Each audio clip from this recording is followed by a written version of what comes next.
Будем помнить и память хранить до конца.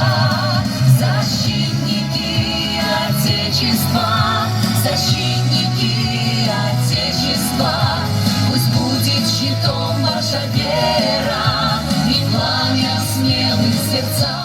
Чем жить одной судьбой, грустить с тобой, земля моя, и праздновать с тобой.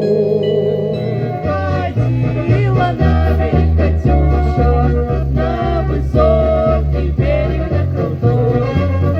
Водила вместе Катюша на высокий берег, на крутой. Жив еще, и хто жив буде у світлій пам'яті людської.